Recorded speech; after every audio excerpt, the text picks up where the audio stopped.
এইজনী অহা বুলি ক'লে ভয়ে লাগে। তাতে এতিয়া ঘৰত বোৱাৰী জীয়াৰী হ'ল, কি বা কৰে ঠিক নাই। এই কিবা এটা বুদ্ধি কৰি চোতালৰ পৰা পঠিয়াব লাগিব। অ' বোলো বাইদেউ মুখখন ঘূৰালেহে দেখোন। নাই অ' স্বপ্না, আহা। এইকেইদিন আপোনাক নামঘৰত দেখা নাই, সেয়েহে ভাবিলোঁ কিনো হৈছে বোলো বাইদেউ, ইমান দিন নামঘৰলৈ অহা নাই, তাকে খবৰ এটা লৈ যাওঁ বুলি সোমালোহি। এইকেইদিন একেবাৰে সময় পোৱা নাই অ'। ল'ৰাটোৱে তাতে ছোৱালী আনিছে গমেই পাইছা, ইটো সিটো মানুহ আহি আছে যে, সেইকাৰণে যাবলৈ পৰা নাই। অ' তাকেই, বোৱাৰীজনী এবাৰ চাবলৈ আহিম বুলি ভাবি থাকোঁতে আহিবলৈ সময়ে পোৱা নাই, নামঘৰলৈ গৈ আছোঁ যে। আপোনাৰ ভালেই হ'ল দিয়ক, বোৱাৰী আহি ঘৰ সোমালহি যেতিয়া আপুনি এতিয়া ইফালে সিফালে যাব পাৰিব। আগতে ঘৰখন এৰিব নোৱাৰোঁ বুলি ক'লৈকো নাযায়। অ' তাকেই, আজি তোমালোকৰ ঘৰৰ ফালে যাম বুলি ভাবিছিলোঁহে আবেলিলৈ। পৰহি দিনাখন আঠমঙলা খাই আহিলে, কালি দিনটো ভাগৰে জিগৰে ঘৰতে থাকিল। ভাবিছোঁ আজি এপাক ঘূৰাবলৈ লৈ যাম। অ' মই আহিলোঁ বুলিহে গম পালোঁ, নহা হ'লেতো গমেই নাপালোঁ হয়। আপুনিতো মোক খবৰ এটা দিব পাৰে, নতুন বোৱাৰীজনীক লৈ যাব। এনেকৈনো খবৰ খাতি নিদিয়াকৈ নিয়েনে? মই তোমাক খবৰটো দিব বুলিয়ে ওলাইছিলোঁ স্বপ্না। খবৰটো পোৱাত বাৰু ভালেই হ'ল, মই এতিয়া চাহ জলপান কিবা এটা যোগাৰ কৰিব পাৰিম। স্বপ্না, তুমি সেইবোৰ একো যোগাৰ কৰিব নালাগে। আমাৰ বোৱাৰীজনীয়ে চাহ জলপান নাখায়, তাই দৈ চিৰা বোলে একেবাৰে বেয়া পায়। নেখালেই হ'বনে? মই খুৱাইহে এৰিছোঁ, চাব আপুনি। নতুন আলহী আহিলে চাহ জলপান খোৱাটো আমাৰ অসমীয়াৰ সংস্কৃতি। তাই নাখাওঁ বুলি ক'লেই মই মানিমনে? বিনা বাইদেউ, বোৱাৰীজনী হাতেৰে খাওঁতকৈ চাহ একাপ খাই মই যাওঁ, ঘৰ দুৱাৰকেইটা চাফা কৰোঁগৈ। বোৱাৰীজনী গ'লে আকৌ ঘৰ দুৱাৰবোৰ লেতেৰা হৈ থাকিলে ভাল নালাগিব নহয়। ঘৰটো অকণমান সজাই পৰাই থওঁগৈ। স্বপ্না, আজি চাহ খাব নালাগে দিয়া, বেলেগ এদিন খাবা। কিয় বাইদেউ, নতুন বোৱাৰীজনী হাতেৰে চাহ একাপ খাওঁ বুলি আহিছিলোঁ আকৌ। তাৰমানে তোমাক এতিয়া কি বুলিনো কওঁ, মই তোমাক কিন্তু বহুত বিশ্বাসত কথা এটা ক'ম, তুমি কাৰো আগত নক'বা। এই বাইদেউ, আপুনি মোক ক'ব পাৰে, মই কাকো নকওঁ। মই জানো তেনেকৈ কথা লগাই পৰা মানুহ। তাৰমানে আমাৰ বোৱাৰীজনী ঘৰত মেক্সি পিন্ধি থাকে।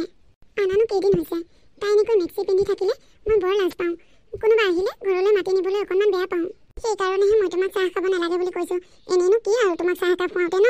এইবোৰ আজিকালি আধুনিক যুগৰ ছোৱালী, একো ক'বও নোৱাৰোঁ নহয়। মুখে মুখে যদি তৰ্ক কৰে তেতিয়া মোৰেই মান সন্মান যাব।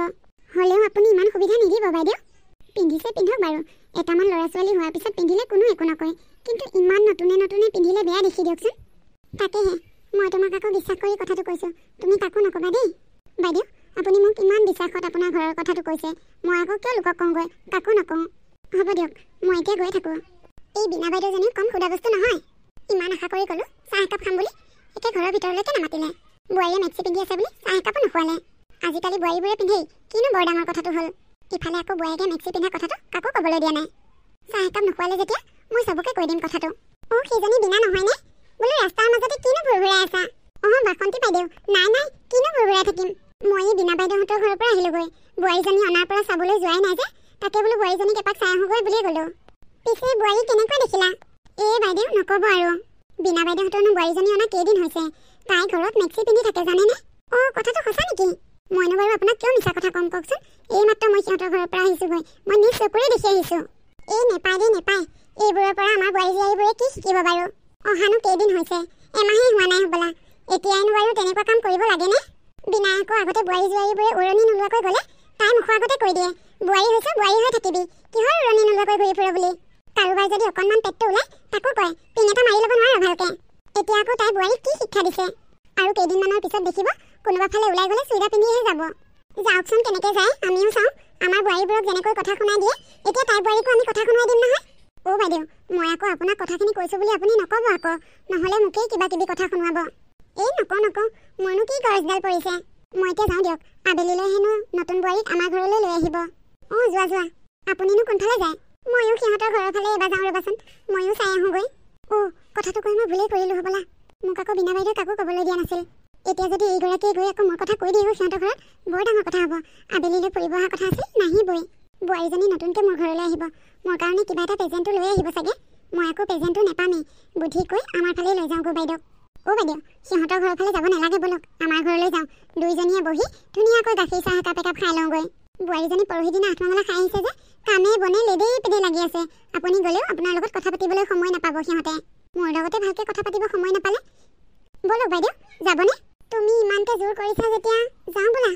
বহুত দিন হ'ল গাখীৰ চাহ খোৱাই নাই, তোমালোকৰ ঘৰতে আজি গাখীৰ চাহ একাপ খাওঁগৈ। ব'লক বাইদেউ। মোৰ কাৰণেনো আকৌ কিয় প্ৰেজেণ্ট আনিবলগীয়া হ'ল? একো নহয় দিয়া স্বপ্না, নতুন বোৱাৰীজনী আহিছে, কেনেকৈনো খালী হাতে আহে? এদিন ভাত খাবলৈ মাতিলোঁ হয়, তেতিয়া অনা হ'লেও হ'ল হয়। পিছে বাইদেউ, আপোনাৰ বোৱাৰীজনী বৰ মৰম লগা। বোৱাৰী খোৱা, জলপানকেইটা খোৱা। খুৰী, মই জলপান নাখাওঁ দিয়ক। অ' কিয় নোখোৱা আকৌ, খাব লাগিব। জলপান আমাৰ অসমীয়াৰ পৰম্পৰা। অসমীয়া মানুহৰ ঘৰলৈ প্ৰথম আলহী আহিলে জলপান দিবই লাগিব। সেইটো হয়, কিন্তু মই দৈ খাই বৰ বেয়া পাওঁ। হয় নেকি? নোখোৱা যদি থোৱা, নহ'লে ময়ে খাম তোমাৰ বাতিটো। খুৰী, আপোনালোকৰ ঘৰত আৰু মানুহ নাই নেকি? আছে আছে, ছোৱালী এজনী, ল'ৰা এটা। ল'ৰাটো বাহিৰত থাকে, কাম কৰিব গৈছে, আৰু ছোৱালীজনী ঘৰতে আছে, তাই টিউচন যাবলৈ ওলাইছে। মাহী, মই টিউচনলৈ যাওঁ। যা। বৰমা, বৌ, আপোনালোকে বহক দেই। যোৱা। খুৰী, আপোনাক যে ছোৱালীজনীয়ে মাহী বুলি ক'লে? কিনো ক'ম আৰু, লাজৰ কথা। আমাৰ এখেতে যে মোৰ বাইদেউক বিয়া কৰাইছিল। তাৰপিছত মই বাইদেউৰ ঘৰলৈ আহি থাকোঁতে ভিনদেউ মোৰ প্ৰেমত পৰিল। তাৰপিছত কথাবোৰ লাহে লাহে বিয়পিবলৈ ধৰিলে। গতিকে ভিনদেউৱে মোক পলুৱাই লৈ আহিল। হয় নেকি? তেনেহ'লে আপোনাৰ বাইদেউ ক'ত এতিয়া? ভিনদেউৱে মোক পলুৱাই অনাৰ কাৰণে বায়ে আত্মহত্যা কৰিলে। এতিয়া তাইৰ ল'ৰা ছোৱালী দুটাই মোক মাহী বুলিয়ে মাতে। মোৰ ল'ৰা ছোৱালী নাই। বিৰাট ইণ্টাৰেষ্টিং দেখোন। আপুনি যেতিয়া আপোনাৰ ভিনদেউৰ প্ৰেমত পৰিছিল, তেতিয়া আপুনি আপোনাৰ বাইদেউৰ কথা এবাৰো ভবা নাছিলনে? সেইবোৰ একো নাভাবিলোৱে। আপোনাৰ বাইদেউলৈহে মোৰ বেয়া লাগিছে। বোৱাৰী, সেইবোৰ পুৰণি কথা বাদ দিয়া। বীণা বাইদেউ, আপুনিও জলপান নাখালে দেখোন। মোৰো বৰ গেছ হৈ আছে, সেইকাৰণে জলপান খাবলৈ মন নগ'ল। হয় নেকি? হ'ব দিয়ক নহ'লে। আমি এতিয়া যাওঁ দিয়া। বাইদেউ, বেয়া নাপাব আকৌ। বোৱাৰী, বেয়া নাপাবা দেই। হ'ব খুৰী। জন্মনি, ক'ৰবালৈ যোৱা হ'বলা।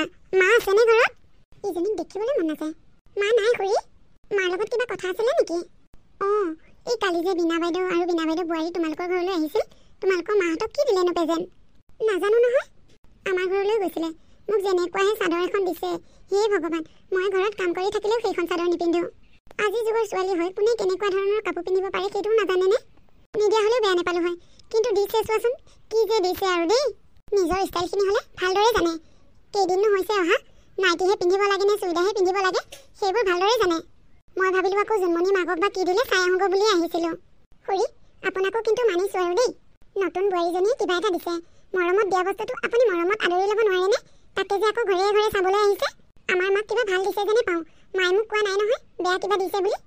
আৰু আজিকালি বোৱাৰীয়ে মেক্সি চুইদাৰ এইবোৰ পিন্ধেই, তাকে আকৌ আপুনি গাই ফুৰিব নালাগে নহয়। আমাৰ ঘৰলৈ আহি আমাৰ মাৰ লগত এনেকৈ লোকৰ কথা আলোচনা কৰি নাথাকিবহি। আপোনাৰ মুখখন বৰ আগলি।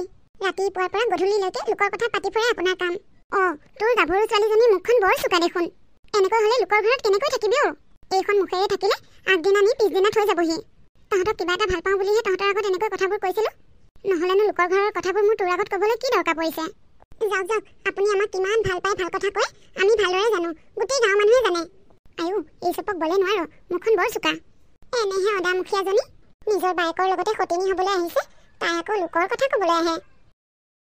স্বপ্না, তই সিদিনাখন কম মিছা কথাখন ক'লিনে মোৰ আগত? মিছা কথা? কি মিছা কথা ক'লোনো? বীণা বাইদেউ বোৱাৰীকে মেক্সি পিন্ধি থকা কথাটো ক'তা? নিপিন্ধে দেখোন। মই সিদিনাখন গৈছিলোঁ, ধুনীয়াকৈ চাদৰ মেখেলা পিন্ধি আছে দেখোন। তই মোক তেনেকৈ কোৱাৰ কাৰণে মই কথাটো হয়নে নহয় বোলো প্ৰমাণকে কৰি চাওঁ বুলি গৈছিলোঁ। বোৱাৰীজনীক প্ৰথম দেখা নাছিলোঁ নহয়, বীণা বাইদেউক কথাটো সুধিয়ে পালোঁ। আপুনি আকৌ মই কোৱা বুলি ক'লে নেকি? আকৌ তোৰ মুখেৰে শুনিছোঁ যেতিয়া তই কোৱা বুলিয়ে ক'লোঁ। মই বোৱাৰীজনীক নেদেখাকৈ ঘপককৈ সুধিও পালোঁ, নিজকে নিজে বৰ লাজ পাইছোঁ নহয়।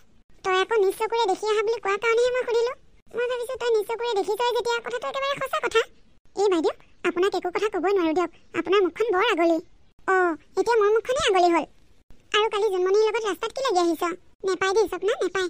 লোকৰ বোৱাৰীয়ে যে তোক সেইখিনি সন্মান কৰিছে আকৌ। তই আকৌ তাকে ভাল নে বেয়া প্ৰেজেণ্ট লোকৰ ঘৰে ঘৰে গাই ফুৰিব লাগেনে বাৰু? ক'তনো লোকৰ ঘৰে ঘৰে গাইছোঁ? জন্মনিহঁতৰ ঘৰতো বোৱাৰীজনী গৈছিল। জন্মনি মাকক কি প্ৰেজেণ্ট দিছে তাকেহে চাব গৈছিলোঁ। তাকে জন্মনিক কথাটো সোধোতে তাই মোক বেয়াকৈ ক'লে, সেইকাৰণে তাইক দুআষাৰমান কৈ থৈ আহিছোঁ মই। নেপায় নহয়, লোকৰ বোৱাৰী জীয়াৰী কথা ঘৰে ঘৰে পাতি ফুৰিব। পিছে তোৰ ঘৰলৈ বোৱাৰীজনী নতুনকৈ আহিলে, তই কি দিলি নো তাইক? বিহুতে এওঁ মোক ব্লাউজ এটা আনি দিছিলে, পিন্ধাই নাছিলোঁ, সেই ব্লাউজটোকে দিলোঁ। সেয়া, তই নতুন বোৱাৰীজনীক ব্লাউজ এটা দিছ আৰু তাই তোক চাদৰ এখন দিছে। চাচোন, তইনো তথাপিও তাইৰ কথা তেনেকৈ বেয়াকৈ কৈ ফুৰিব লাগেনে? মই ব্লাউজ দিছোঁ যদিও ব্লাউজটো দামী। হ'ব দিয়ক, মই এতিয়া যাওঁ। আপোনালোকৰ ঘৰত তামোল এখন খাম বুলি আহিছিলোঁ। আপুনি বাটতে যি সোবাহে কথা শুনালে, মোৰ তামোল খোৱা হৈয়ে গ'ল। ভাবিছিলোঁ বীণা বাইদেউ বোৱাৰীকৰ কথা গাঁৱত অকণমান ৰৌচাল ভৌচাল লগাওঁ, কিন্তু সকলোৱে তাইৰ গুণ গানহে গায় দেখোন। যিটো দেখিছোঁ এইখন কেছেটত লাগি নথকাটোৱে ভাল হ'ব। এইখন কেছেট বেছিকৈ নাবাজে। এইবাৰ বেলেগহে কিবা গুৰুত্ব দিব লাগিব। যাওঁচোন এপাক গাঁৱৰ ফালৰ পৰাই ওলাই আহোঁগৈ, ক'তনো কি হৈ আছে অনুসন্ধানকে লৈ আহোঁগৈ। সাগৰ, মই তোমাৰ সন্তানৰ মাক হ'বলৈ ওলাইছোঁ সাগৰ। মোৰ বৰ ভয় লাগিছে। এইটোতো বৰ ডাঙৰ কথা হ'ল জন্মনি। ব'লা নহ'লে তোমাক মই পলুৱাই লৈ যাওঁ। সাগৰ, মা দেউতাৰ মোৰ ওপৰত বহুত আশা আছিল। মই এতিয়া এনেকৈ পলাই গ'লে মা দেউতাই মনত বহুত কষ্ট পাব। নহ'লে কি কৰিবা জন্মনি? উপায়োতো নাই। মোৰ সন্তান তোমাৰ গৰ্ভত। এতিয়া ইমান এটা ডাঙৰ বিপদৰ সময়ত তুমি সেইবোৰ কথা চিন্তা কৰি থাকি লাভ নাই। এই বদনামটো কেনেকৈ তোমাৰ নহয় সেইটো চিন্তা কৰা। সেইটোতো বাৰু হয়েই, তাৰ বাহিৰে আৰু ৰাস্তাও নাই। ঐ জোনমণি, মই ইয়াত কি শুনিছোঁ? সাগৰ, বৰ ডাঙৰ কথা হ'ল, আচলজনীয়ে শুনিলে দেখোন। জোনমণি, তুমি ভয় নকৰিবা, মই আছোঁ তোমাৰ লগত। জোনমণি, সেইদিনাখন দেখোন তই মোক বৰ ডাঙৰ ডাঙৰ কথা কৈছিলি, এতিয়া ক'ত যাবি তই? খুৰী, মই আপোনাৰ ভৰিত ধৰিছোঁ, আপুনি এইবোৰ কথা গাঁৱত নক'ব। আমি দুয়োটাই দুয়োটাকে বহুত ভাল পাওঁ। সাগৰ আৰু মই বিয়া হ'ম, গতিকে আপুনি যিবোৰ কথা শুনিছে কাকো নক'ব। আমি আমাৰ গৰ্ভত থকা সন্তানটোক মানুহৰ আগত স্বীকৃতি দিম। ইমান ডাঙৰ পাপৰ কথা এটা মইতো লুকুৱাই থ'ব নোৱাৰোঁ। মইতো কমেই তহঁতে বিয়া হ'বি মানিছোঁ, এতিয়াতো বিয়া হোৱা নাই। ৰাইজমেল গোটাম আজি সন্ধিয়ালৈ। গাঁওখনলৈ তহঁতে বদনাম আনিছ। তোৰ দৰে পাপী এজনী গাঁওখনত থাকিলে গাঁওখনত উঠি অহা প্ৰজন্মৰ কি হ'ব সেই কথাটো তই ভাবিছনে নাই? খুৰী, মই আপোনাৰ ভৰি ধৰিছোঁ, আপুনি এই কথা কাকো নক'ব। আজি সন্ধিয়ালৈ মই জোনমণিক মন্দিৰত বিয়া কৰাম। তহঁতে মোক যিমানেই সাধু কথা নুশুনাও কিয়, মই তহঁতৰ কথা নুশুনো। মই এতিয়াই গাঁওবুঢ়াক জনামগৈ। মোক কথা শুনাইছিলি নহয় জোনমণি, চাই ল এতিয়া তাৰ ফল কি হ'ব। সাগৰ, কি কৰোঁ এতিয়া? এই স্বপ্নজনীৰ পৰা কি যে হ'ব আৰু নহয়। হয় দিয়ক, কেনেবাকৈ যদি ল'ৰা ছোৱালীহাল জীয়াই থকা নাই, বৰ ডাঙৰ কথা হ'ব দেখোন। এই গাঁৱৰ ৰাইজে ধৰি লৈ এখন্ডা দিব লাগিব। ওৰ কথা টোত লগাই খোৱা তাই সেইটো অভ্যাস হৈ পৰিছে। বৰমাহঁত, আপোনালোকে ক'লৈ যায়? ক'লৈ যাম আৰু, গাঁওখন তালুফল লাগি আছে, শুনা নাই জানো? তালুফল লাগি আছে মানে কি হৈছেনো? জোনমণি আৰু সাগৰ নদীত জঁপিয়াই দিলে। এইবোৰ চব তহঁতৰ মাৰে কাৰণে হৈছে। মাৰে যদি গাঁৱত ৰাইজমেল নগোটালে হয়, আজি সিহঁত দুটাৰ এনেকুৱা অৱস্থা নহ'ল হয়। এতিয়া মৰিলে নে জীয়াই আছে কোনো ঠিক নাই। মানে কি হৈছে কথাবোৰ মোক বুজাই কওকচোন, মই দেখোন একোৱে গম পোৱা নাই। সাগৰ আৰু জোনমণিৰ মাজত প্ৰেমৰ সম্পৰ্ক আছিল। সিহঁত দুয়োটাই কৰিব নলগীয়া ভুল এটা কৰিলে, যাৰ বাবে জোনমণি গৰ্ভত সাগৰৰ সন্তান আছে। সেই কথাটোকে দুয়োটাই আলোচনা কৰি থাকোঁতে তহঁতৰ মাৰে শুনিলে। মাৰে পাই গোটেই গাঁওখনকে জনাই ৰাইজমেল গোটাইছে। সিহঁত দুটাই এতিয়া লাজতে আত্মহত্যা কৰিবলৈ ওলাইছে। মানিছোঁ সিহঁত দুটাৰ কিবা এটা ভুল হৈছিল, কিন্তু সাগৰেতো সেই ভুলটো নিজৰ বুলি স্বীকাৰ কৰি লৈছে। জোনমণিকতো মন্দিৰত বিয়া কৰামগৈ বুলি কৈছিল, তহঁতৰ মাৰে বাৰে বাৰে ক'লে। তোৰ মাৰে সেই কথাটো নুশুনিলে। ক'ত শুনিব তোৰ মাৰে সেইবোৰ কথা? সেইবোৰ কথা যদি বুজি পালে হয়, নিজৰ ভিনীয়েকলৈকে বিয়া হৈ নাহিল হয়। বাইকজনী থাকোঁতেই তাই ভিনীয়েকলৈ বিয়া হৈ আহিছে। তাই অহাৰ বাবে সেই নিৰ্দোষী বাইকজনী আত্মহত্যা কৰিবলগীয়া হ'ল। সঁচাকে আমাৰ মাহী বহুত বেয়া। মাহীয়ে যদি সেইটো সময়ত তেনেকুৱা এটা ভুল নকৰিলে হয়, আজি মোৰ মা জীয়াই থাকিল হয়। মাহীৰ কাৰণেই মায়ে আত্মহত্যা কৰিবলগীয়া হ'ল। এতিয়া আকৌ মাহীৰ কাৰণে সাগৰ আৰু জোনমণি বাই। হে ভগৱান। বৰমা, বলক আপোনালোকৰ লগতে ময়ো যাওঁ সিহঁতৰ ওচৰলৈ। স্বপ্না, অ' স্বপ্না, ঘৰত আছনে? অঁ আছোঁ। কোন আহিছে ন? মই আহিছোঁ, ওলাই আছোন। অ' বাইদেউ, আহক ভিতৰলৈকে আহক। মই তোৰ ঘৰত বহিব অহা নাই। তই কিয় বাৰু ইমান লগনীয়া কচোন? তোৰ কাৰণে আজি দুটা জীৱ চকুৰ আগতেই ধ্বংস হৈ যাব ওলাইছিল। কেনেবাকৈ যদি জোনমণি আৰু সাগৰৰ কিবা এটা হ'ল হয় নহয়, তোক আমি কোনেও সোধাই নেৰিলোঁ হয়। আজি ইমান দিনে মোৰ বোৱাৰীজনী বদনাম কৰি ফুৰিলি। সেইবোৰে তোৰ হেঁপাহ নপলাল, এতিয়া আকৌ সেই ল'ৰা ছোৱালীহালৰ পিছত পৰিলি যে তই। তোক আচলতে মই সিদিনাখন জুখিহে চাইছিলোঁ। মোৰ বোৱাৰীজনী তেনেকৈ নতুনতে আহি মেক্সি নিপিন্ধে। তোক মই চালোহে, কিনো ক? কথাবোৰ এনেকৈ লগাই যুজাই ফুৰোঁতে চবৰে পৰা চৰ খাই ফুৰ, তথাপিও তোৰ লাজ নাই হা? তোৰ ভাগ্য ভাল, সাগৰ আৰু জোনমণি একো নহ'ল, ৰাইজে বচালে সিহঁতক। সিহঁত দুটা বাছিল ঠিকেই, কিন্তু জোনমণি গৰ্ভত থকা সন্তানটো তয়ে হত্যা কৰা নিচিনা হ'ল। তই যদি সেইদিনাখন সেইবোৰ কথা ৰৌচাল বৌচাল নলগালি হয়, সিহঁত দুয়োটাই মন্দিৰত বিয়া হ'লগৈ হয়, আৰু সেই সন্তানটো পৃথিৱীলৈ আহিল হয়। এতিয়া তই সেই নিষ্পাপ শিশুটোক হত্যা কৰিলি। আচলতে তই এজনী হত্যাকাৰী। এটা দেৱশিশু পৃথিৱীলৈ আহিব নাপাওঁতে তই গৰ্ভতে শেষ কৰি পেলালি। হ'ব বাইদেউ, আপুনি আৰু মোক একো নক'ব। মই মোৰ ভুলবোৰ বুজি পাইছোঁ। আপুনি আৰু মোক লাজ নিদিব। আজি যেনেকৈ মোক গোটেই গাঁৱৰ ৰাইজে লেলে চেই চেই কৰিছে, আৰু মোক লাজ দিব নালাগে। মই নিজকে বহুত অপৰাধী যেন অনুভৱ কৰিছোঁ। সিহঁতক ভুল বুলি প্ৰমাণ কৰিবলৈ গৈ এতিয়া মইহে মুখ উলিয়াব নোৱাৰা হ'লোঁ। সিহঁতৰ ভুলটো সিহঁত দুয়োটাই ৰাইজে গম নোপোৱাকৈ সমাধান কৰিব বিচাৰিছিল। সেই ভুলটো তইহে গোটেই গাঁওখনতে জনাজাত কৰিলি। হ'ব দিয়ক বাইদেউ, মই আৰু এতিয়াৰ পৰা এনেকুৱা লগোৱা যুজোৱা কামবোৰ কৰি নুফুৰোঁ। আপোনালোকে মোক ক্ষমা কৰি দিয়ক। অহা মাহত জোনমণি আৰু সাগৰৰ বিয়া। তই সেই বিয়ালৈ গৈ গোটেই ৰাইজকে ক্ষমা খুজিব লাগিব, আৰু ক্ষমা খুজি তই তোৰ এই লগোৱা যুজোৱা চৰিত্ৰটো নাইকিয়া কৰিব লাগিব, নহ'লে তোক গাঁৱৰ পৰা এঘৰীয়া কৰিম। হ'ব বাইদেউ, মই ক্ষমা খুজিম।